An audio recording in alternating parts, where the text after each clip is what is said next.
있게 되어서. 자, 오늘 오후에는요, 디모데후서 4장 보겠습니다. 디모데후서 4장 다시 한번 보겠습니다. 근데 여러분이 대부분 3판을 가지고 계신 것 같아요. 그래서 아침에도 보시면은, 너는 곧 내게 오도록 힘쓰라 9절에 그랬는데 아마 서둘러서 오라고 이렇게 돼 있을 거예요. 예, 그렇죠? 예. 자, 오후에는 16절부터 22절까지 보겠습니다. 16절부터 22절까지. 자, 제가 읽겠습니다. 내가 처음 답변할 때 아무도 나와 함께 서지 아니하고 모든 사람이 나를 버렸으나 그것을 그들의 책임으로 돌리지 아니하시기를 내가 하나님께 기도하노라. 그럼에도 불구하고 주께서 나와 함께 서서 나를 강건하게 하셨으니 이것은 나로 말미암아 그 선포한 말씀이 온전히 알려져서 모든 이방인들이 듣게 하려 하심이라. 내가 사자 입에서 구출되었느니라. 주께서 나를 모든 악한 일에서 건져내시고 또 자신의 하늘 왕국에 이르기까지 보존하시리니 그분께 영광이 영원 무궁토록 있기를 원하노라. 아멘. 브리스가와 아굴라와 및 오네시보로의 집안 사람들에게 문안하라. 에라스도는 고린도에 머물러 있으나 드로비모는 병들어서 밀레도에 남겨두었노라.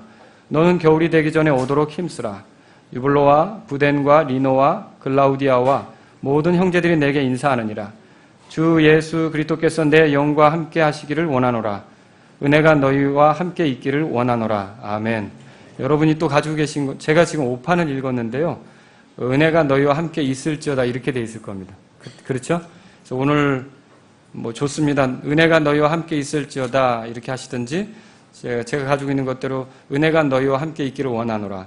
이런 제목으로 오후에는 또 여러분에게 말씀을 드리도록 하겠습니다. 잠깐 기도하겠습니다. 하나님 감사합니다. 우리의 구원의 주가 되시고 예수님을 통해서 우리를 늘 받아주셔서 감사합니다. 이 시간에 설 수 있는 것도 또 말씀을 들을 수 있는 것도 경배할 수 있는 것도 전적으로 그리스도 예수님의 공로 때문인 걸 알고 예수님을 통해 하나님께 영광을 돌립니다. 말씀을 전하는 저에게 성령님으로 더욱 함께 해주시고 하나님께 영광이 되며 사랑하는 성도님들에게 복이 되도록 인도해 주옵소서. 예수님의 이름으로 기도합니다. 아멘. 사람마다 이제 죽을 때, 마지막 때 어떤 말을 하는지, 그것을 좀 이렇게 생각해 볼 필요가 있다고 봅니다. 여러분들은 마지막 때 무슨 말 할지 준비하셨습니까? 네. 무슨 말을 할까? 마지막 때. 잘 살았다. 뭐 이런 말을 하실지. 다양하게 있겠죠. 제가 이렇게 보니까 나폴레옹이 마지막에 한 말은요, 프랑스 최고의 군대, 이렇게 하고 죽었다고 합니다. 프랑스 최고의 군대. 그리고 또, 링컨 대통령을 암살한 존 윌키스 부스라는 사람은 두 마디를 남겼는데, 허망하다, 허망하다. 그렇게 마지막 말을 남겼다고 합니다. 그리고 영국의 해군 제독인 넬슨 제독은요, 이렇게 말했다고 합니다. 내 본분을 다했으니 하나님께 감사드린다. 이렇게 말했다고 합니다. 그런데 오늘 제가 여러분하고 같이 살펴보려고 하는 건 사도 바울의 마지막 말입니다. 물론 그가 실제적으로 어떻게 말하며 주님 곁으로 갔는지는 우리가 알 수 없지만 이 편지로 볼 때, 이 편지에서 그가 썼던 많은 편지 중에 제일 마지막에 썼던 게 디모데후서거든요. 이 디모데후서에서 그가 제일 마지막으로 남기는 말이 뭐냐라고 할 때 은혜가 너희와 함께 있을지어다. 혹은 은혜가 너희와 함께 있기를 원하노라. 은혜에 대해서 말한다는 거죠. 그러니까 사도 바울의 생애는 은혜 없이는 설명할 수 없는 생애입니다. 어째서 그렇습니까? 디모데, 거기 한번 보십시오. 디모데전서 1장 보겠습니다. 디모데전서 1장. 원래 사도 바울이 처음부터 예수님을 잘 믿었나요? 그렇진 않죠. 예수님을 믿는 사람들을 핍박했고 교회를 괴롭혔던 사람이 사도 바울입니다. 근데 지금은 예수님의 종으로서 일하고 있고 하나님의 교회를 위해 충직한 이런 섬기는 자가 되었다는 사실을 생각할 때 사도 바울은 감사하지 않을 수가 없는 거죠. 자, 1장 13절, 14절 다 같이 읽겠습니다. 내가 전에는 신성모독하는 자요, 핍박하는 자요, 해를 끼치는 자였으나 도리어 긍휼을 얻게 됨은 내가 믿지 아니하는 가운데 알지 못하고 그것을 하였기 때문이라. 우리 주의 은혜가 그리스도 예수님 안에 있는 믿음과 사랑과 함께 넘치도록 풍성하였도다. 한마디로 말하면 자기가 지금 이렇게 예수님을 섬길 수 있고 주님의 일에 복음을 위해서 일할 수 있었다는 것은 전적으로 예수 그리스도의 은혜를 통해서다. 이렇게 말하는 거죠. 자기가 지금 복음을 인하여서 이렇게 변화됐고 복음을 위해서 섬길 수 있었고 또 복음의 열매들을 보면서 지금까지 걸어올 수 있었던 게 다 하나님의 은혜 때문이다. 예수님의 은혜고 하나님의 은혜 때문이다. 이렇게 고백하고 있는 것입니다. 여러분이 고린도전서 15장에 읽어보면 알겠지만 이런 말씀도 사도 바울이 했어요. 나는 사도들 중에 가장 작은 자니라. 내가 하나님의 교회를 핍박하였으므로 사도라 불리기 합당치 못하되 하나님의 은혜로 내가 지금의 내가 되었으니 내게 베푸신 그분의 은혜가 헛되지 아니하여 내가 그들 모두보다 더 많이 수고하였으나 내가 아니요 오직 나와 함께 하신 하나님의 은혜로다. 아멘. 사도 바울이요 자기가 지금까지 이렇게 하나님을 위해서 뭔가를 할 수 있었던 것이 전적으로 하나님의 은혜다. 그렇게 말하고 있는 거죠.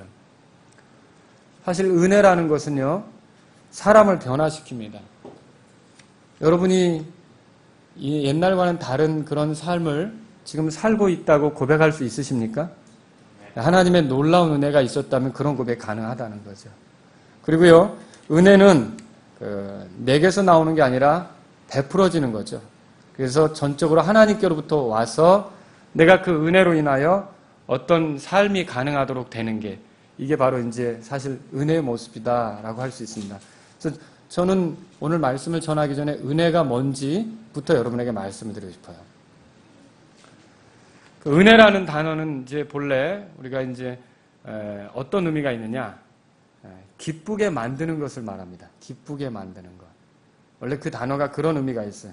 그래서 기쁨을 수반하거나 기쁨을 유발하는 것, 그 다음에 기쁨을 가져오는 것, 이런 게 이제 은혜라고 할 수가 있겠죠. 그래서 여러분 아름다운 것을 보면 좀 기쁨이 있죠. 즐겁죠.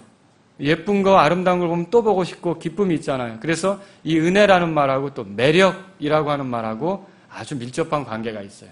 매력적이다, 뭐 이렇게 은혜.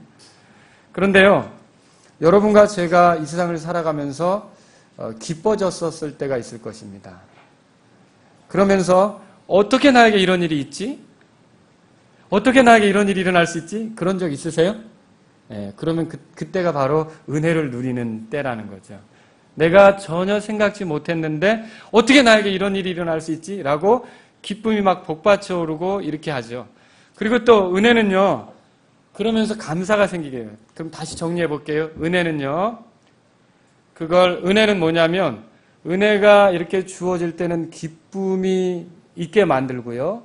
그 기뻐하게 된 사람이, 결국 기뻐하게 된 대상이 감사를 일으킬 수밖에 없게 하는 거. 이게 은혜예요. 자, 그래서 주는 쪽에서는 기쁨을 유발하고 받는 쪽에서는 감사를 일으키게 하는 게 은혜라는 거죠.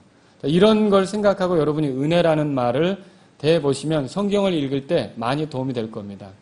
자, 그러면 한번 예를 들어볼게요. 베드로전서 1장을 펴보세요. 베드로전서 1장.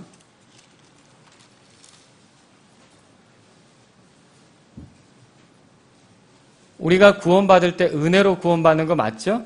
예. 은혜는 우리의 어떤 수고나 노력의 대가로 구원받는 게 아니라 값없이 거저 그리스도 예수님의 공로만을 통해 우리가 구원받고 하나님께 받아들여진다는 거죠. 예, 은혜는 그거죠. 그리고 여러분이 지금도 은혜로 사는 거 맞습니까? 구원을 잃어버리지 않게 되는 게 내가 노력을 잘해서 구원을 안 잃어버리는 겁니까? 하나님의 은혜에 의해서 내가 이 영원히 구원을 얻고 그 안에서 즐거워하는 것입니까? 하나님이 우리에게 은혜를 주시기 때문에 우리가 구원을 잃어버리지 않는 거잖아요. 그렇죠? 또 마침내 여러분이 변화되는 것, 그리스도처럼 변화될 날 기다리시죠? 자, 이렇게 되는 것도 역시 하나님의 은혜에 의해서 그렇게 되는 걸 믿으십니까? 예, 13절 다 같이 읽어보겠습니다. 시작. 그러므로 너희 마음의 허리를 동이고 정신을 차려 예수 그리스도께서 나타나실 때에 너희에게 가져오실 그 은혜로 인해 끝까지 소망을 가질지어다. 여러분, 예수님께서 나타나실 때에도 또 은혜가 있대요. 그럼 예수 그리스도께서 나타나실 때 저와 여러분이 이 땅에 살다가 갑자기 공중에 임하시는 예수님을 만날 때가 있겠죠? 그때 여러분과 저는 엄청난 기쁨을 주님으로부터 누리게 될 거라는 거죠. 우리가 예수님 믿기를 정말 잘했어. 아마 그런 기쁨이 아니, 이런 거였어? 우리가 상상한 것보다 더 엄청난 거네? 우리가 생각한 것보다 더 놀라운 거네? 아니, 내가 진짜 주님의 약속대로 이렇게 내 몸이 변화돼서 썩지 않는 몸, 죽지 않는 몸, 멸망하지 않는 몸으로 이렇게 바뀌다니, 여러분이 그때 예수님을 만날 때 경험하게 될 기쁨은요, 지금은 제가 말로 다 해도 설명을 못하죠. 근데 성경에 보니까 그때 은혜가 있다고 한 말은 무슨 뜻이냐면, 예수님의 나타나심을 통해 여러분과 제가 엄청나게 기뻐하게 될 게 있다는 거죠. 그게 엄청나게 기뻐하게 될 게 있다는 거죠. 뿐만 아니라 그런 기쁨이 있으면 은혜는 감사를 불러일으킨다 그랬죠. 아마 그때 여러분이 영광 중에 예수님을 뵙기 위해서 변화된 육체를 가지고 올라갈 때 여러분의 마음, 이 안에는 말로 표현할 수 없는 감사가 넘쳐날 거예요. 야, 이것을 위해서 그렇게 십자가에서 희생당하시다니, 이것을 위해서 이 땅에 찾아오시다니, 이것을 위해서 죄 없이 사시다니, 이것을 위해서 결국은 많은 시험과 유혹이 있어도 죄를 짓지 않는 깨끗하고 흠없는 몸으로 십자가에 달리시다니, 이것을 위해서 부활하셔서 여태까지 나를 기다리셨다니, 내가 주님과 같은 몸으로 변화되는 그걸 경험할 때 여러분과 저는 말로 표현할 수 없는 감사가 일어날 거라는 거죠. 지금 구원받은 거 감사하시죠? 네, 여러분의 감사는요, 그때 주님이 딱 공중에 임하시고 우리가 이 땅에서 만약 죽었다면 어떻게 될까요? 여러분, 부활할 걸 믿으십니까? 예수님이 부활한 몸이죠. 나는 부활의 생명이니 나를 믿는 자는 죽어도 살겠고 무릇 살아서 나를 믿는 자는 영원히 죽지 않는다고 주님이 약속하셨어요. 멸망하지 않는 거죠.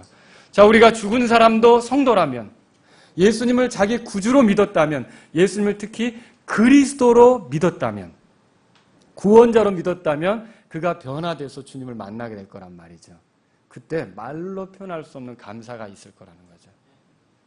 그게 바로 그때 주어질 은혜예요. 여러분, 그 은혜를 여러분 사모하고 기다리십니까? 네, 이런 은혜가 우리에게 있다는 거죠. 베드로전서 5장도 펴보세요. 베드로전서 5장 5절입니다. 5절 다 같이 읽겠습니다. 너희 젊은 사람들아, 이와 같이 장로에게 복종하고 참으로 너희가 다 서로에게 복종하며 겸손으로 옷 입으라. 하나님께서 교만한 자는 물리치시고 겸손한 자에게는 은혜를 주시느니라 그랬어요. 여기 젊은 자들이라 그러니까 우리 청년 회원들을 생각하시는데 그게 아니고, 이 문맥적으로 보면 장로하고 젊은 자들을 대비하고 있어요. 장로는 영적으로 성숙해서 교회 안에서 본보여야 될 수 있는 인도자들을 말하는 거고, 젊은 자들은 그 장로들을 본으로 해서 따라가야 될 사람들을 말해요. 그렇게 말한다면 이 문맥적으로 볼 때 장로들은 교회에서 목사님들이 되겠죠. 영적으로 본을 보이고 가르치고 이렇게 하고. 그러면 반대로 젊은이들은 누굴까요? 나이를 불문하고 70대 할머니도 사실은 어떻게 보면 젊은이들과 같다는 거죠. 이런 젊은이들에게 하는 말이 뭐냐면, 장로에게 복종하고 참으로 너희가 다 서로에게 복종하며 겸손으로 옷 입으라. 겸손을 얘기해요. 그리고 이렇게 겸손할 때 어떤 일이 벌어집니까? 네, 하나님께서는 교만한 자는 물리치시고 겸손한 자에게는 뭘 더 주셔요? 은혜를 더 주신다. 은혜를 주신다는 거죠. 그럼 이 말은 무슨 뜻이냐면, 겸손한 삶을 사는 사람들에게 하나님으로부터 기뻐할 만한 것이 많이 주어지게 된다는 거예요. 그러니까 우리가 살아가면서 하나님 앞에서 기쁨이 넘치는 삶, 주님이 주시는 기쁨이 뭔지를 누리려면 사실 우리가 겸손해야 되는 거죠. 겸손한 자에게는 은혜가 주어진다. 이 말은 뭐냐면, 겸손한 자에게는 하나님께로부터 오는 기쁨거리가 더 많이 있다는 거죠. 그리고 뿐만 아니라 그렇게 되면 반대로 이 안에서는 감사할 것이 많이 생기게 된다는 거죠. 그러니까 여러분과 제가 감사하는 삶, 감사가 넘치는 삶을 살기를 원한다면 정말 우리가 더 겸손해야 되겠죠. 그 은혜를 더 경험하는 삶이 된다라고 하는 것입니다. 여러분, 오늘 그래서 제가 우리가 하나님의 은혜에 대해서 좀 생각을 해보려고 하는데, 이렇게 은혜가 있을 때는 기쁨이 있고 감사가 있는데도 때로 어떤 사람들은요, 은혜를 헛되게 하죠. 은혜를 모독합니다. 정말 하나님이 기쁘게 만들어주는데도 감사할 줄 모르죠. 자, 은혜를 헛되게 하고 모독하는 게 죄입니다. 아주 단적인 예로 우리를 구원하는 은혜가 십자가에서 나타났죠. 이 십자가의 은혜에 대해서 기뻐할 줄도 모르고 냉랭하고 감사도 없고, 자기의 죄로부터 자기를 건지려고 예수님께서 십자가에서 희생당하신 사실들에 대해서 아무렇지도 않고 그게 나랑 무슨 상관이 있느냐? 그럼 그 사람은 정죄받는다고 되어 있어요. 결국 은혜를 거절하게 되면 어떻게 될까요? 은혜의 모욕적인 태도를 취하게 되면 그게 죄가 됩니다. 여러분과 저는 은혜를 모독하는 그런 삶이 아니라 하나님의 은혜를 알고 기뻐하며 감사하며 더 은혜가 넘치는 삶을 추구하는 그리스도인들이 될 수 있기를 바랍니다. 그래서 이 말씀을 드리려고 하는 거예요. 그래서 사도 바울이 여기서 은혜가 너희와 함께 있기를 원하노라 혹은 은혜가 너희와 함께 있을지어다 라고 말한 것을 통해서 저와 여러분들이 정말 은혜가 넘치는 그런 삶이 무엇인지를 좀 경험했으면 하는 마음으로 이 말씀을 드리려고 하는 것입니다. 그런데 오늘 제가 살펴보려고 하는 건 이 본문을 통해서 은혜가 있다는 증거가 뭐냐는 거죠. 이렇게 마지막에 은혜가 있기를 원하노라 라고 말한 바울은 그러면 은혜가 뭔지를 경험한 사람 아니겠습니까? 하나님의 은혜가 어떤 것인지를 잘 아니까 마지막 때 은혜가 너희에게 있기를 원하노라 이렇게 말하는 거 아니겠습니까? 그러면 도대체 은혜가 있다는 증거가 뭐냐는 거죠. 이건 바울의 삶을 통해서 살펴볼 수가 있어요. 이 본문에 보면 우리가 몇 가지로 정리할 수 있는데 한번 살펴보죠. 그걸 오늘 오후에 살펴보는 거예요. 은혜가 있다는 증거가 뭐냐? 은혜가 있다는 게 어떤 삶이냐? 이걸 저하고 여러분이 살펴봤으면 좋겠습니다. 그 첫 번째 건 뭐냐면요. 16절하고 21절을 통해 살펴볼 수가 있는데 은혜는요. 원한을 품지 않게 합니다. 뭐라고요? 원한을 품지 않게 합니다. 원한을 품지 않게 한다는 거죠. 자, 하나님을 섬기는 데 있어서 사도 바울은 자격이 없었죠, 본래. 하나님의 교회를 핍박하는 사람이었잖아요. 그런데 화해 헌물이신 예수 그리스도로 인해 그가 하나님께로 올 수 있게 된 거 아닙니까?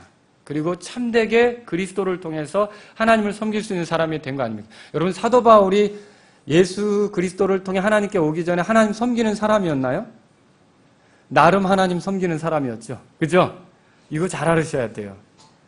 왜 이렇게 사도 바울이 중요하냐면요. 사도 바울은 그리스도인이 되기 전에도 나름 하나님을 섬기는 사람이었다는 거죠. 그러니까 예수님을 그리스도라고 말하는 게 못마땅해서 하나님의 교회를 핍박했던 거예요. 그러니까 우리도요. 그냥 하나님을 얘기하며 나도 교회 다닌다라고 말하지만 정말로 예수님을 통해서 하나님을 섬기는 게 아니면 참으로 그리스도인이라고 할 수가 없는 거예요. 진짜 그리스도인이라는 건 사도 바울과 같은 변화가 있어야 되겠죠. 사도 바울은 이전에 자기도 하나님의 백성이고 하나님의 율법을 연구하고 하나님을 섬기는 사람이었으나 그걸로만 충분하지 않다는 것을 비로소 다마스커스로 가는 길가에서 알게 된 거예요. 부활하신 예수 그리스도를 의지하지 않으면 아무리 하나님을 섬긴다고 해도 하나님과는 상관이 없구나. 자기 의로만 하는 거구나. 내 열심으로만 하는 거구나. 이걸 깨닫게 된 거죠.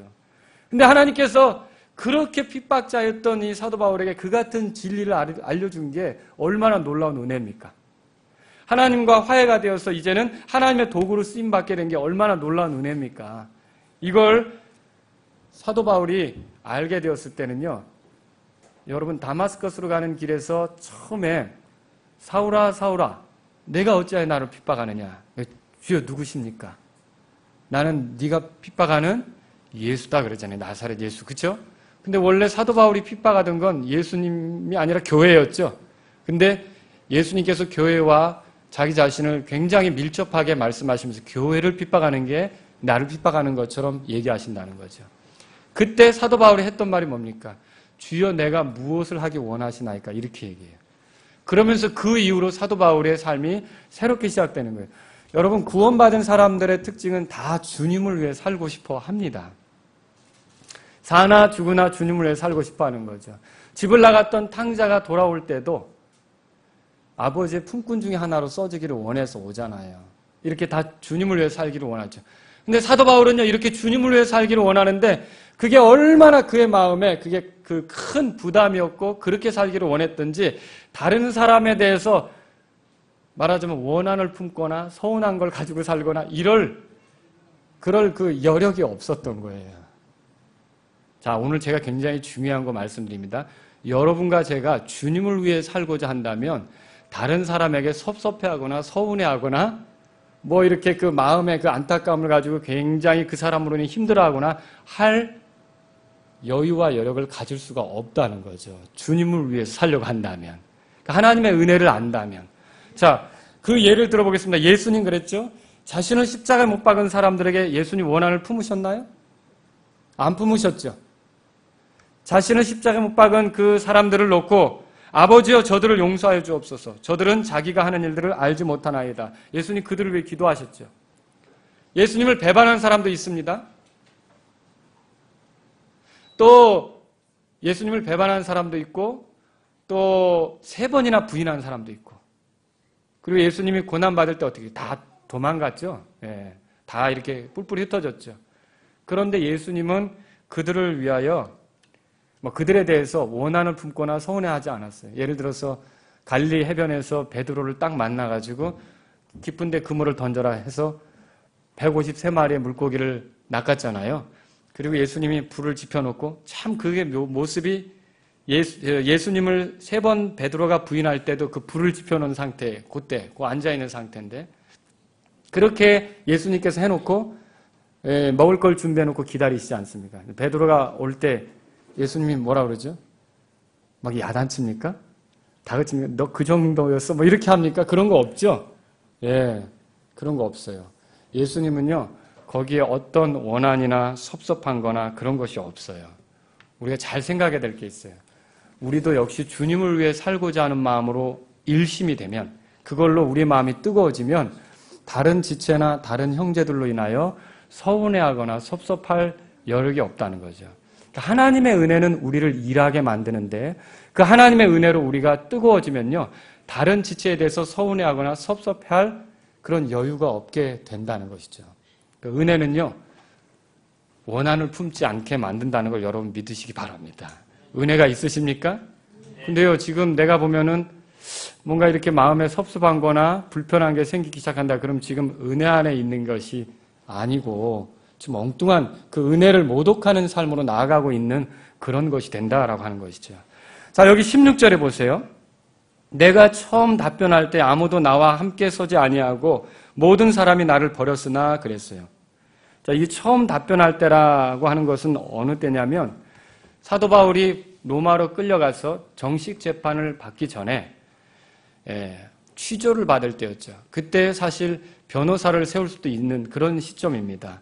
근데요, 사도 바울이 왜 그러면 이렇게 끌려갔고 고소당하게 되었느냐? 이 당시 그리스도인들이 여러 가지 이유로 고소를 당합니다. 자, 그 당시 사람들은 그리스도인들을 무신론자라고 그랬어요. 왜 그러냐면 우상숭배를 안 하잖아요. 로마 제국이 만든 우상숭배를 안 하잖아요. 그래서 무신론자라는 그런 비난을 했던 거죠. 또 그 당시에 그리스도인들은요, 선동자라는 비난을 받았어요. 왜냐하면 황제를 신으로 섬기는데 황제에 대해서 그렇게 대우하지 않아요. 그리고 굉장히 뭔가 이렇게 순순히 황제에게 고분고분하지 않아요. 그런 면이 있다는 거죠. 영적인 면에서. 그렇기 때문에 그들이 카이사르를 신으로 떠받드는 그런 악한 의식에 동참하지 않기 때문에 그리스도인들이 그렇게 하지 않기 때문에 로마인들이 비난을 했던 겁니다. 또 그리스도인들은 식인 풍습을 가졌다는 비난도 들었어요. 아니 어떻게 이런 비난을 받을까? 주의 만찬 같은 거 할 때 살을 먹는다 그러잖아요. 그러니까 잘 알지 못하는 이교도들은 저런 못된 풍습을 한다 이렇게 비난도 하고요. 그리스도인들은 반사회적이라는 비난도 받았어요. 왜냐하면 당시에 유행하던 죄의 쾌락들에 그리스도인들이 쉽게 빠져들지 않았죠. 그래서 베드로전서 4장 4절 같은 데 보면 이상히 여긴다. 우리가 사는 방식대로 살지 않는다. 이렇게 생각할 정도였다는 거죠. 그래서 사실 그리스도인들이 비난받고 사람들에게 계속 공격의 대상이 됐던 거죠. 아마도 사도 바울이 지금 이 자리에 끌려오게 된 것은 카이사르를 대적하는 선동자로서 그 다음에 로마 제국이 가지고 있는 갖가지 풍습과 또 신들 숭배에 대해서 이렇게 저항하는 사람으로서 고소를 당해서 여기까지 오지 않았나 그렇게 생각이 됩니다. 그런데 이 처음 답변할 때 말이죠. 사도 바울이 변호사를 고용할 수도 있었고 사도 바울 편에 서서 누군가 얘기를 해줄 수도 있었는데 오늘 성경 읽어보니까 어떻게 써 있습니까? 아무도 나와 함께 서지 않았다. 이렇게 돼 있죠? 아무도 나와 함께 서지 않았다. 그런데도 16절 뒤에 보면 이렇게 돼 있어요. 그것을 그들의 책임으로 돌리지 아니하시기를 내가 하나님께 기도하노라. 자, 은혜가 있었던 사도 바울은요, 이렇게 자기 편에 누군가 서지 않았다고 원한을 품거나 섭섭해하거나 힘들어하지 않았다는 것이죠. 여기 보면 그 스데반도 그렇게 했던 것을 우리가 알 수 있죠. 자신을 돌로 치는 그 사람들을 향해서 스데반이 뭐라고 말합니까? 주님께 기도하면서 주여 이 죄를 저들의 책임으로 돌리지 마옵소서. 이렇게 말한 거 있죠. 똑같이 하나님의 은혜 가운데 있는 사람들은 어떤 내가 좀 공궁에 처했을 때 누군가 나를 돌아보지 않는다. 또 누가 기대했던 대로 행동하지 않는다 그래서 서운해하거나 섭섭해하지 않는다는 거죠. 여러분 하나님의 은혜가 있으면 원한을 품지 않는다는 것을 기억하시 바랍니다. 그가 인사할 때 이렇게 인사합니다. 21절에 보세요. 너는 겨울이 되기 전에 오도록 힘쓰라. 유블로와 부덴과 리노와 글라우디아와 모든 형제들이 내게 인사하느니라. 그럼 여기 유블로로부터 시작해서 4명의 사람들의 이름이 나오고요. 모든 형제들이 너에게 인사한다고 그랬는데 이 4명의 이름하고 이 형제들은 어떤 사람들이냐면요. 로마에 사는 그리스도인들을 얘기해요. 아마도 이 4명은 다른 데서는 잘 나타나지 않는데 로마 교회의 지도자들이 아니었는가 그렇게 우리가 생각할 수 있어요. 이 이름이 열거될 정도니까. 그런데요. 도대체 사도 바울이 처음 답변할 때 이 4사람과 형제들 중에 아무도 사도 바울 편에 서서 사도 바울을 지지하는 발언을 해주거나 사도 바울 편에 서서 얘기하는 사람이 없었다는 거죠. 그럼에도 불구하고 사도 바울은 어떻게 하느냐? 아, 정말 너무들 해. 날 정말 못 알아주고 있어. 이게 아니라 이 형제들, 이 사람들이 너에게 무한한다라고 그들의 무난 인사를 전한다는 거죠. 이게 뭘 보여주고 있습니까? 사도 바울은요, 결코 원한을 품지 않고 이제 하나님의 은혜 가운데 있으면서 모든 형제들을 대하는 것을 보여준다라고 하는 것입니다. 그들의 인사를 디모데에게 전하는 거죠. 은혜는 이런 것이에요. 절대로 원한이나 반감이나 적대감을 품지 않는 것입니다. 여러분에게 하나님의 은혜가 넘친다. 그거 어떻게 알 수 있습니까? 우리 어르신들이 저희 교회 이제 와가지고 그 전에 일반 교회 다닐 때 일반 교회라고 해서 좀 이상하죠? 다 교회는 교회인데 그죠? 근데 이제 산에 기도원 가가지고 기도원 산기도 가잖아요. 기도원 가서 은혜 받고 내려온다 그러잖아요. 근데 보통 은혜 받으면 뭐가 은혜인가 이렇게 가만히 들어보니까 웃겼던 게 은혜예요. 그래서 이제 부흥 강사가 설교하는 사람이 많이 코미디언처럼 많이 웃겼다 이거죠. 그러면 은혜 받은 거라는 거예요. 그래서 그렇게 하고서 이제 내려와서 기도원에서 이제 어디 큰 교회까지 가는 버스를 탈 거 아닙니까? 버스를 타면 제일 먼저 타가지고 서로 하는 게 뭐냐? 이제 자리 다툼이죠. 은혜는 받았지만 서로 앉으려고 그러면서 올라타가지고 왜 내 자리 안 잡아놨어? 뭐 이렇게 하면서 예? 그 은혜 받았다고 하는데 그거 은혜가 아니라는 거죠. 여러분 은혜가 우리 안에 있다. 하나님의 은혜가 뭔지 안다. 하나님이 나를 기쁘게 하는 게 뭔지 안다. 그리고 내가 하나님께로 향하는 진실한 감사가 있다면 원한이나 서운함이나 섭섭함이 내게 자리를 틀 수가 없다는 걸 믿으시기 바랍니다. 은혜는 서운해하지 않는 거예요. 원함을 품지 않는 거죠. 또 두 번째로 드리고 싶은 말씀이 있습니다. 요건 17절에 18절에 보면 알 수 있는데요. 은혜는요. 자기 연민에 빠지지 않게 한다는 거죠. 자, 법정에 썼던 바울의 상황은 세상적인 눈으로 볼 때 초라한 상황이에요. 사도 바울이 있었던 감옥에 대해서 여러 사람들이 이제 연구해서 얘기한 걸 보면요. 이런 위에만 구멍이 있어요. 위에만 구멍이 있고요. 그 구멍으로 이렇게 줄을 내리든지 뭐 이렇게 해서 그거 타고 내려가는 거예요. 그 밑에는 이제 밀폐된 그런 거죠. 아주 습하고. 그리고 거기서 누워있으면 뭐 쥐도 이렇게 같이 기어다니고, 뭐 바퀴벌레도 있을 거고, 아주 축축하고. 그런 데서 사도 바울이 있는 거예요. 사도 바울 노년에 연금이 없었죠. 사도 바울은 들어놓은 연금도 없어요. 사도 바울 누가 뭐 좋은 어떤 위탁시설에 맡기려고 한 것도 아니에요. 거기서 여생을 보내게 된 겁니다. 근데요, 사도 바울은 이 속에서도 결코 약해 빠지지 않았어요. 여러분 17절에 보세요. 그럼에도 불구하고 그렇게 말하죠. 주께서 나와 함께 서서 나를 뭐라고 돼 있어요? 강건하게 하셨으니 그랬어요. 강건하게 하셨으니. 빌립보서 4장 13절에 보면 나를 강하게 하시는 그리스도 예수님을 통해 내가 무엇이든지 할 수 있다라고 하는 말씀이 있잖아요. 그렇죠? 사도 바울은 이때에도요. 절대로 위축되지 않고 마음을 강하게 하고 있었던 거예요. 자기가 스스로 내 꼴이 왜 이래? 내가 주님을 위해 살았는데 이 돌아온 게 뭐야? 아우 정말 말로가 너무 비참하군. 왜 이렇지? 이런 자기 연민이나 자기 어떤 자기에 대해서 굉장히 안타까워하거나 자기들 볼 때 서운해하거나 스스로에 대해서 이런 것이 없었다라고 하는 거죠. 어떤 형제랑 교제할 때 그 형제가 저에게 이런 얘기를 한 적이 있어요. 자신의 삶에 대해서 우울해할 수가 없다는 거예요. 그 형제는 정말 역동적이에요. 왜 그런가 들어봤더니 자기가 그리스도 앞에서 우울해하는 건 사치래요. 나도 저래봤으면 했었던 적도 있습니다. 여러분 어떤지 모르겠지만 주 안에서 항상 기뻐해도 모자랄 판에 왜 우울해하느냐는 거죠. 진짜 그 형제는 굉장히 역동적으로 살려고 노력하더라고요.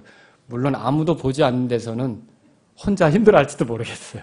그러나 다른 사람을 섬기는 현장에서는 굉장히 역동적인 거예요. 저희 교회도 100명에 2명 정도 완치될 수 있는 그 병을 가지고 있는 자매가 있어요. 근데 이 자매를 볼 때마다 항상 힘이 나요. 왜 그러냐면 그 자매가 항상 다른 지체들을 대할 때는 웃어요. 다른 지체들을 대할 때는 즐겁게 섬겨요.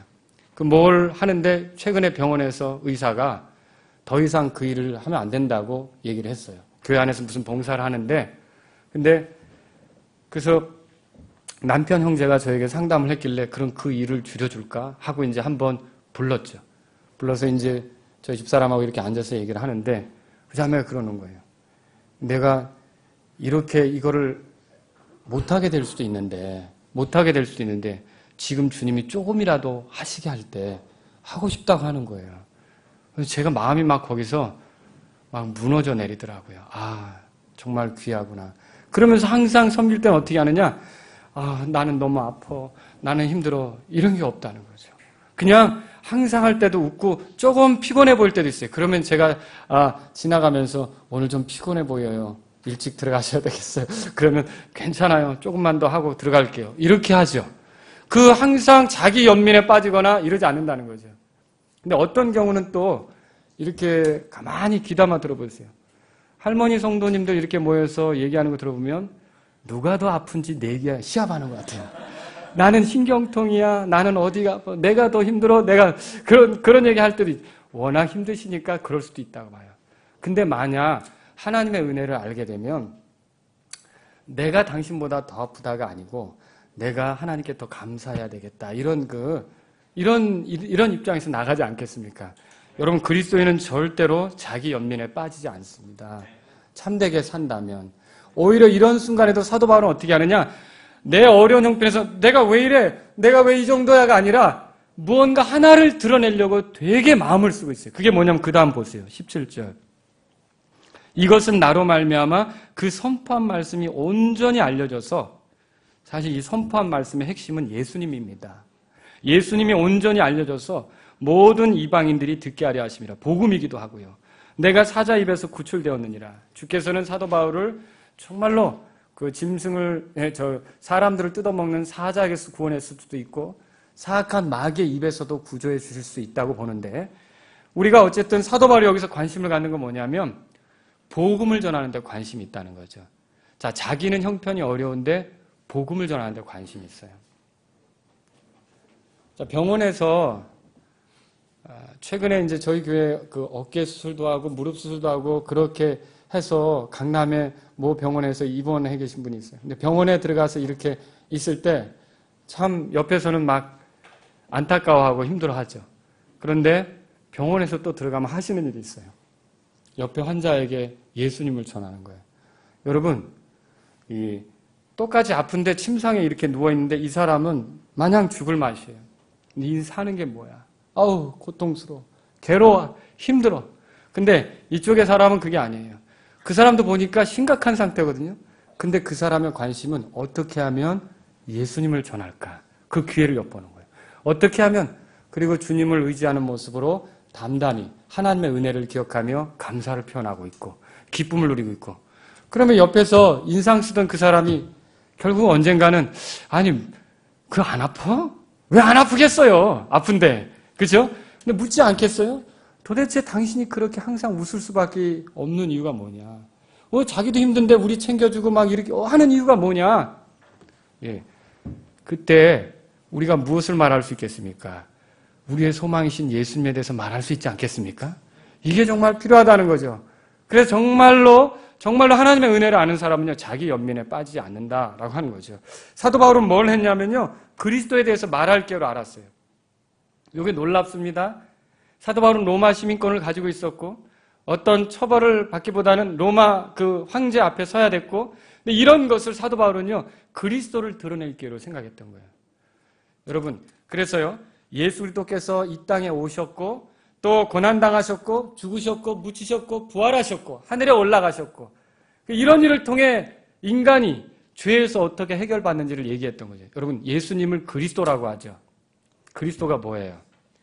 기름 부음을 받은 자, 그런 뜻 아닙니까? 그 말 뜻이?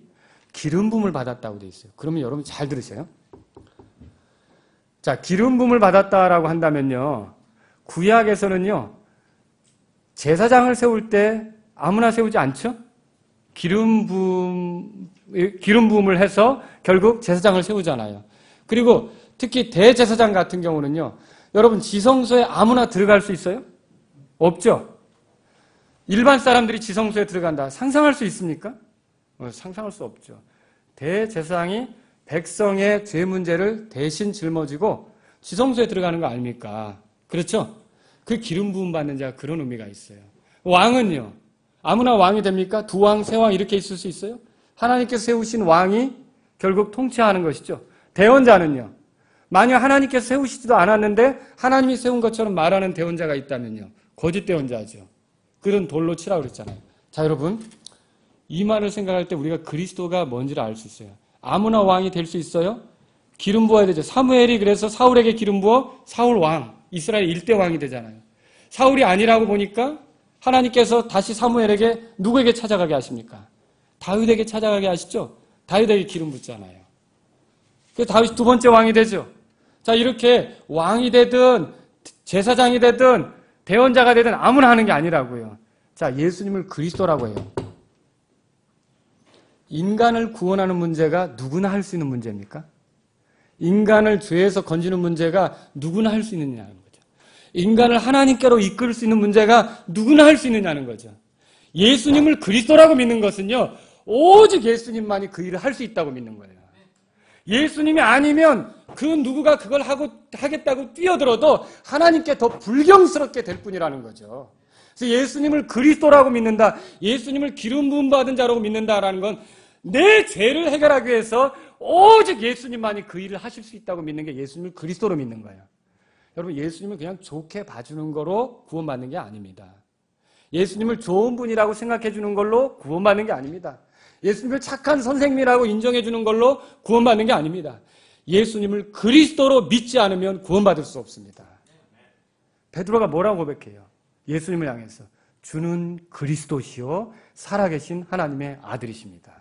그러니까 예수님을 그리스도로 믿지 않으면 교회 오래 다녀도 소용이 없는 거예요.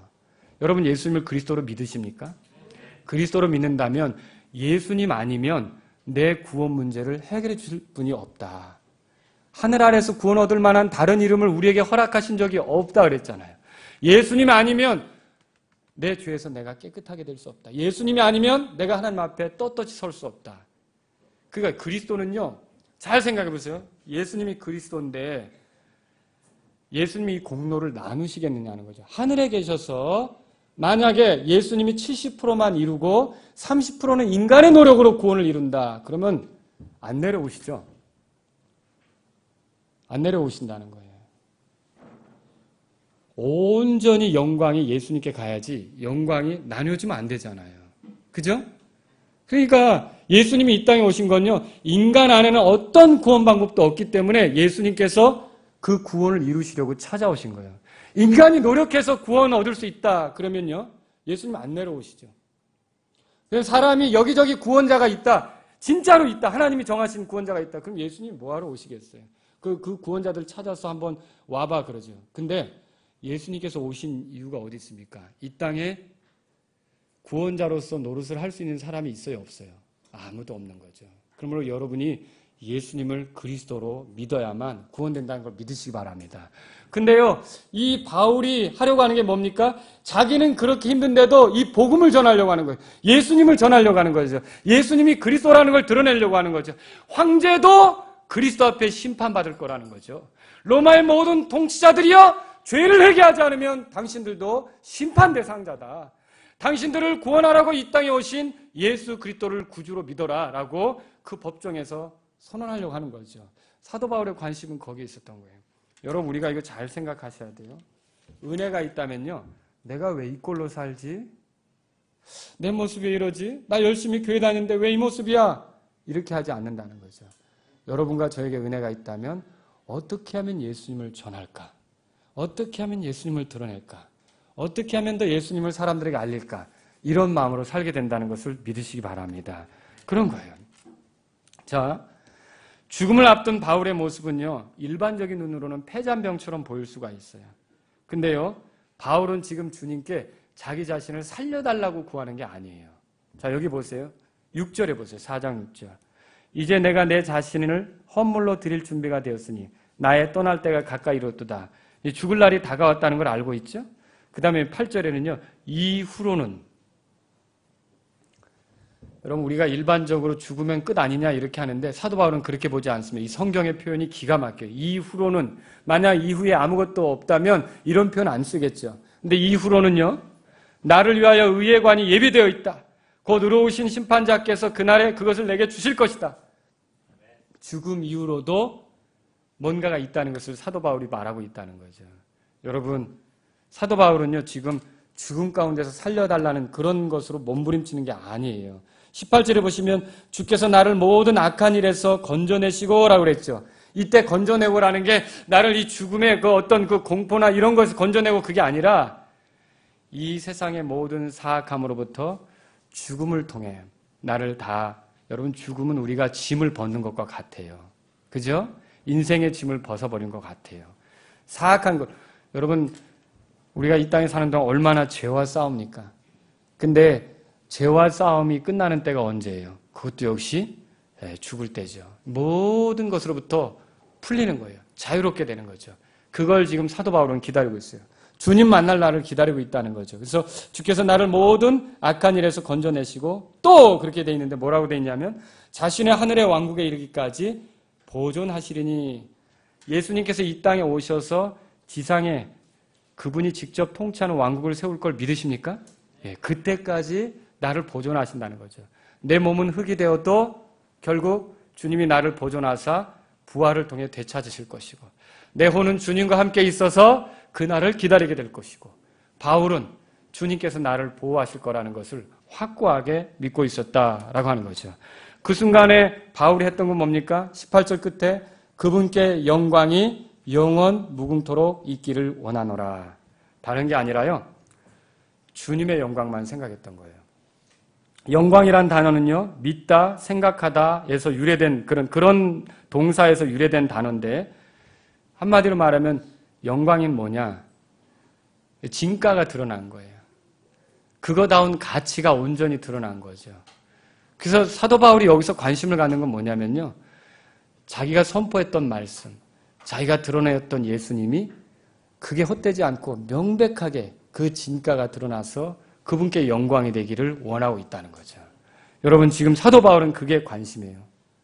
자, 그래서 저는 여러분에게 어려울 때 어떻게 하시는지, 우리가 어려울 때 더 주님을 알 수 있고 주님의 은혜를 경험할 수 있는 그런 길은요, 자기 연민에 빠지는 게 아니라는 거죠. 나의 어떠함에 대해서 위축되어서 속상해하는 게 아니라는 거죠. 그럴 때라도 주님의 영광을 구하면서 예수 그리스도를 드러내려고 하시기를 주의 이름으로 바랍니다. 은혜가 있는 사람은 주님의 영광을 구합니다. 자, 말씀을 정리해 봅니다. 은혜는 원한을 품지 않게 합니다. 은혜는 자기 연민에 빠지지 않게 하죠. 은혜는요, 주님의 영광을 구하게 합니다. 하나님의 뜻대로 살았는데 내가 왜 이래? 이런 식으로 하지 않는다는 거죠. 여러분에게 은혜가 있으십니까? 은혜가 있다면요, 더 어려울 때 주님을 드러내시려고 하고 주님의 영광을 구할 수 있기를 주의 이름으로 바랍니다. 오늘 이 말씀을 통해서요, 우리가 적용할 수 있는 걸 한번 생각해 보죠. 제가 이 서울제일 침례교 성도님들에게 이 말씀을 드리고 싶은데, 이건 제 말이 아니라 사도 바울이 했던 말이기도 합니다. 따라서 항상 기뻐하라. 이 말씀을 드리고 싶어요. 예. 은혜는 우리를 기쁘게 하는 거예요. 감옥에 갇혔던, 죽음을 앞두고 있던 바울에게는 전혀 슬픔의 기색이 없습니다. 물론 인간적으로는 외로움을 타겠죠. 그러나 그 안에는요, 기쁨이 있습니다. 어떤 사람이 그에게 많은 악을 행하려고 한다 할지라도 서운해하거나 섭섭해하거나 낙심하거나 절망하지 않습니다. 그에게는 오히려 기쁨이 있습니다. 빌립보서 같은 보면 빌립보서가 감옥에서 썼는데 감옥에서 쓴 사람의 편지 같지가 않아요. 빌립보서를 보면요, 주 안에서 기뻐하라. 주를 기뻐하라. 내가 다시 말하노니 기뻐하라. 아니, 바깥의 사람들이 더 편할 것 같고 감옥에 갇힌 사람이 더 어려울 것 같은데, 감옥에 갇힌 사람이 바깥에 있는 사람들에게 뭐라 하냐면 주를 기뻐하라. 주 안에서 기뻐하라. 계속 그 얘기를 하는 거예요. 여러분, 우리가 은혜를 안다면요, 그분이 우리를 기쁘게 한 사실을 인정하는 거 아닙니까? 그러면 우리 안에 기쁨이 있게 된다라고 하는 거예요. 기쁨은 그래서 그리스도인들의 정상적인 삶의 모습이라는 거죠. 예수님 믿는 거 기쁘십니까? 경배하는 거 기쁘십니까? 전도할 때 즐거우십니까? 네, 성경 읽을 때 기쁘십니까? 하나님 앞에 나오는 것이 기쁘십니까? 형제와 자매들과 교제할 때 기쁨이 있으십니까? 여러분, 모든 걸 기쁨으로 하라는 거죠. 은혜를 아는 사람의 특징은요, 기쁨으로 하는 거예요. 억지로 하지 않아요. 마지못해 하지 않아요. 또 이런저런 마음에 속상한 것을 안고서 끌려다니듯이, 여러분, 신앙생활 끌려다니면서 하는 거 정말 어려운 일입니다. 우리 주 예수님께서 십자가를 통해 우리를 구원하신 그 사랑을 안다면 여러분이 기쁨으로 남은 생애를 주님을 찬양하며 보낼 수 있기를 주의 이름으로 바랍니다. 그래서 은혜가 있는 생활은 기쁨이 넘치는 생활이에요. 두 번째로 드리고 싶은 말씀은요, 따라서 쉬지 말고 기도하라. 은혜는요, 여러분, 결국 주님을 더 신뢰하게 만들죠. 은혜가 뭡니까? 은혜는요, 겸손한 자에게 더 주어지잖아요. 그 은혜는요, 겸손한 자에게 주어지는데 겸손의 표시가 뭡니까? 여러분, 기도는 겸손의 표시입니다. 기도하지 않는 건 교만한 거예요. 하루를 보낼 때도 그렇고, 어떤 설교를 준비할 때도 그렇고, 여러분이 전도하러 갈 때도 그렇고, 주방에서 섬길 때도 그렇고, 이 앞에서 연주할 때도 그렇고, 여러분과 저에게는 하나님이 주신 재능이 있지만 그것만으로 하는 게 아니라 우리가 주님을 의지하면서 겸손하게 할 필요가 있다는 것이죠. 그래서 우리는 엎드리는 기도가 필요해요. 여러분이 하나님의 은혜를 안다면 더 은혜를 누리기 위해서 겸손하게 주님께 기도하는 생활이 있으시길 주의 이름으로 바랍니다. 하루에 얼마나 여러분이 시간을 갖는지 모르겠어요. 일어나서 먼저 주님을 찾을 수도 있고요. 또 그것이 어려운 분들은 또 일터에서 돌아와서 개인적으로 시간을 가질 수도 있고요. 여러분들이 나는 항상 수시로 기도하는데요. 그럴 수도 있습니다. 근데요, 또 예수님처럼 새벽에 한적한 곳에 가셔서 기도하셨다고 한 것처럼 여러분이 따로 주님과 기도하고 하나님 말씀을 읽고 이런 주님과 가까운 시간들을 가짐으로써 더 주님의 뜻을 구하는 겸손함으로 나아가실 수 있기를 주의 이름으로 바랍니다. 그래서 기도하는 거예요. 기도하는 거. 자, 제가 항상 기뻐하라, 쉬지 말고 기도하라 그러니까 세 번째는 뭘 말할 것 같아요? 모든 일에 감사하라죠. 모든 일에 감사하라. 맞습니다. 은혜는 받는 자의 편에서 감사를 일으킨다 그랬어요. 그래서 스페인 인사에서 고맙다는 말을 그라시아스 이렇게 하는데 그게 사실 은혜라는 말하고 관계가 있어요. 은혜. 그래서 여러분들이 은혜 받았다, 은혜를 입었다라는 말을 한다면요, 거기에 감사가 있다는 거죠. 그래서 하나님께 감사드리는 생활을 하시기 바랍니다. 영적으로 뒤틀리기 시작할 때, 영적으로 뒤틀리기 시작할 때가 어느 때냐면요, 감사하지 않을 때예요. 감사하지 않을 때예요. 자, 저희 교회는 혼자 예수님 믿는 분도 있어요. 남편하고 이렇게 떨어져서. 또 아주 젊은 날에 남편이 엄청 속색이고 힘들겠지만 이제 예수님을 믿고서 완전히 달라져가지고요, 성경도 열심히 읽고, 자, 아주 같이 예배당에도 잘 오고 또 전도도 하고 이런 분도 있어요. 자, 이 두 분이 대화하는 걸 가만히 들어봅니다. 우리 남편도 얼마나 좋아요. 우리 남편도 자매님 남편같이 그러면 얼마나 좋아요. 그러면 이쪽에서 이제 이 자매님이 뭐라 그럴까요? 이제 좀 늦게 예수님을 믿었지만, 주님의 은혜죠. 감사할 뿐입니다. 이래야 되잖아요. 젊었을 때부터 그랬으면 얼마나 좋아요. 아주 젊을 때는 온갖 하고서 이제 와가지고, 여러분, 우리가 하나님 앞에 은혜를 안다면 감사할 수 있어야 된다는 거죠. 감사를 잃어버리면 영적으로 뒤틀리게 돼요. 이제 그 불평을 하기 시작한다. 또 하나님께 감사하는 마음을 잃어버린다. 그러면 결국은 좋은 것들을 누리지 못하게 된다는 거죠.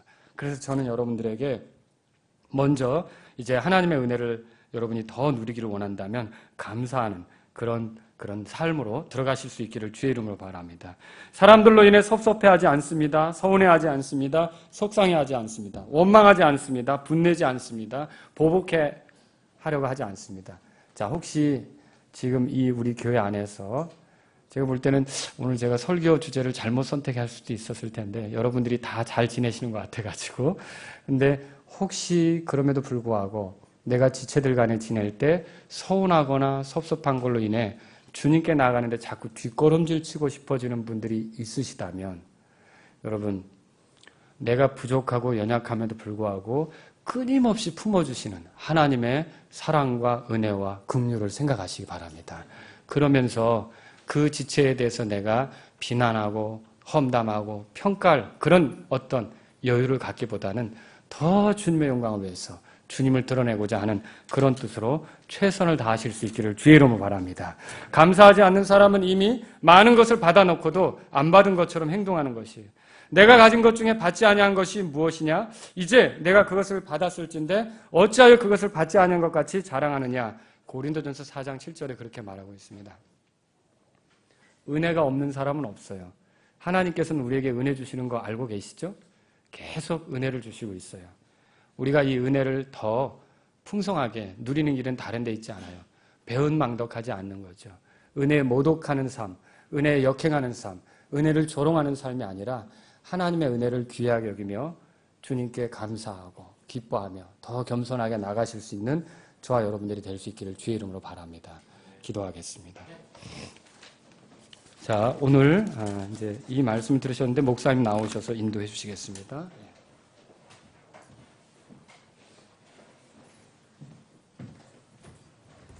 기도하는 시간 갖겠습니다. 참 귀한 기회인데 이런 기회를 자주 저희들이 갖지 못합니다. 오늘 우리 교회의 사랑하는 지체들에게 이렇게 우리 교회 목회자가 아닌 다른 교회 같은 믿음을 가지고 있는 교회의 이 사역자를 통해서 우리에게 말씀을 주셨습니다. 우리는 모르지만 성령님은 모든 것을 아시는 분입니다. 그래서 우리에게 가장 필요한 말씀, 적합한 말씀을 우리에게 주신 것입니다. 여러분들이 오늘 오전과 오후에 이렇게 말씀을 들으시고 이제 그 말씀을 나에게는 해당이 없는 거라고 생각하지 마시고 여러분들에게 삶에 한번 적용을 한번 해보시기 바랍니다. 여러분들이 분명히 적용할 게 있습니다. 적든 크든 적용할 게 있어요. 그래서 이 시간 잠깐 머리를 숙이시고 눈을 감으시고 기도하시는데 그 오늘 오전 오후 말씀을 이렇게 종합하셔서 디모데후서 4장에 있는 이 말씀을 종합하셔서 이제까지 여러분들의 삶을 한번 돌아보시고 또 앞으로 내가 주님 뵐 때까지 어떻게 살아갈 것인가 그 부분에 오늘 들으신 말씀을 적용해 보시기 바랍니다. 은혜 우리가 만날 이야기를 성경을 통해서 많이 듣습니다. 근데 우리는 은혜를 구원에 관해서만 많이 생각을 해봤는데 오늘 이 오전 오후 말씀을 통해서 또 다른 이렇게 부분을 우리가 살펴봤습니다. 구원도 은혜지만 그 구원의 은혜를 받은 사람은 그 은혜를 어떻게 누리고 살아가야 하는가. 정말 여러분들 마음속에 구원의 선물을 받으셨다면, 은혜를 받으셨다면 기쁨과 감사가 있는가? 감사와 기쁨이 있는가? 한번 생각해 보시고 주님 앞에 결단하고 주님 앞에 아뢰는 그런 기도하는 시간을 갖기를 원합니다. 피아노 반주를 할 때 여러분들 잠깐 이렇게 기도해 주시고 제가 마무리 이렇게 기도를 하겠습니다.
참 고마우신 하나님 아버지, 하나님께서 우리에게 날마다 시간마다 순간마다 베풀어 주시는 그 은혜, 그 긍휼 감사를 드립니다. 오늘 아침 예배 때 들은 말씀, 오후에 들은 말씀을 저희들이 잊지 않기를 원합니다. 아버지 하나님, 사도 바울이 마지막 생에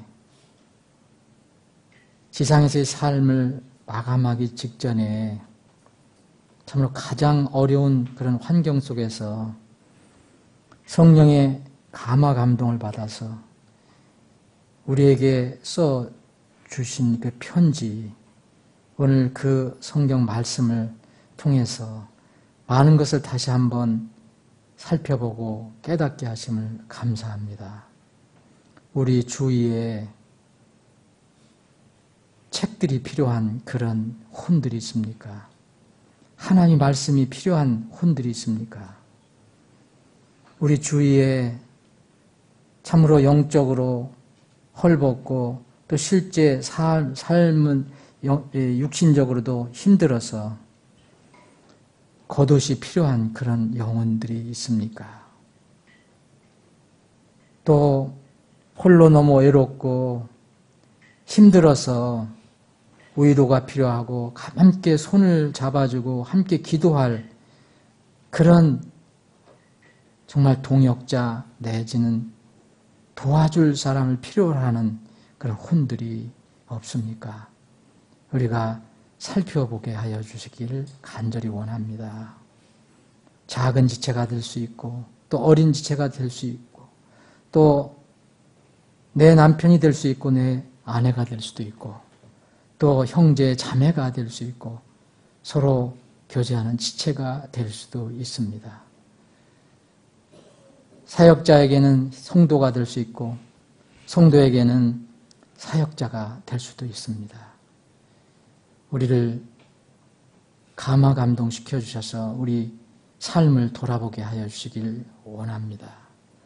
아버지 하나님, 또 우리가 주님의 은혜로 구원받고 지금 이 땅에 살아가고 있지만 그 은혜를 잃어버리고 은혜의 의미를 잃어버리고 혹시 살지 않습니까? 세상은 참으로 힘든 세상입니다. 불티가 올라가는 것처럼 정말 사람 사는 것이 고생이라고 성경도 말하고 있습니다. 이 고생스러운 삶 속에서 서로 돌아보고 또 격려하되 내 연민에 빠지지 않게 하여 주시고 또 은혜를 잃어버리고 하나님께 주신 그 놀라운 은혜를 망각하는 그런 삶을 살지 않도록 저희들에게 더 큰 믿음이 필요합니다. 아버지 하나님, 우리에게 그런 더 큰 믿음을 주시기를 원합니다. 오늘 우리가 주의 종을 통해서 받은 말씀을 잘 간직하게 하시고 우리 삶 속에 적용해서 그 말씀이 생명의 양식이 되게 하여 주옵소서. 하나님 아버지, 우리는 어디서 무엇을 하든지 간에 같은 믿음을 가지고 같은 주를 섬기며 살아가면 언젠가는 주님 앞에 다 함께 모입니다. 그때를 소망하면서 우리에게 주어진 그곳에서 최선을 다해서 기쁘게 주님을 섬길 수 있게 하여 주옵소서. 우리 교회에 주님께서 보내주셔서 오늘 하루 부흥 주일로 이끌어 주신 그런 말씀을 전해주신 우리 임동선 주님의 종에게, 목사에게 함께 해주시고 이 목사님을 통해서 섬기는 교회가 더 부흥 발전되게 하시고 말씀 위에 튼튼히 서게 하여 주시길 간절히 원합니다. 아버지 하나님, 이제 우리가 흩어지게 되면 또 세상에서 한 주간을 살아가야 합니다. 그러나 있는 곳이 우리의 작은 천국이 되게 하여 주시길 원합니다. 주님을 잊지 않게 하시고 말씀을 잊지 않게 하시고 주님의 은혜를 잊지 않고 기쁘게 감사하며 살 수 있게 하여 주시길 원합니다.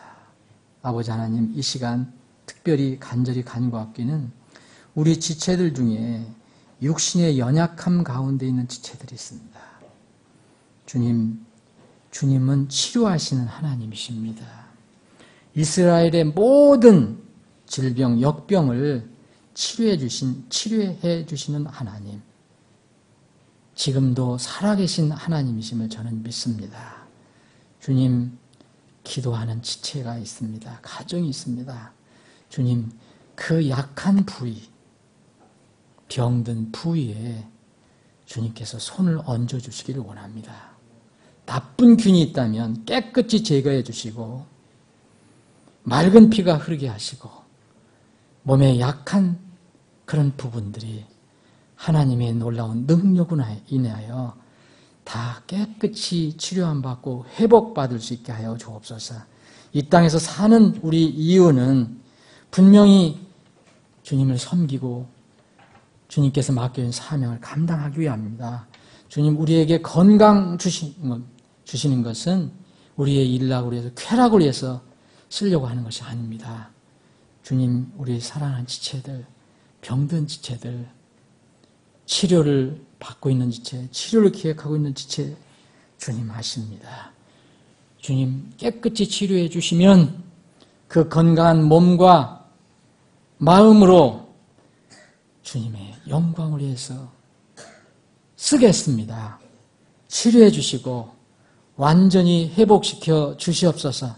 하나님의 영광이 드러나게 하여 주옵시고 그 지체들의 놀라운 간증이 나오게 하여 주시길 간절히 원합니다.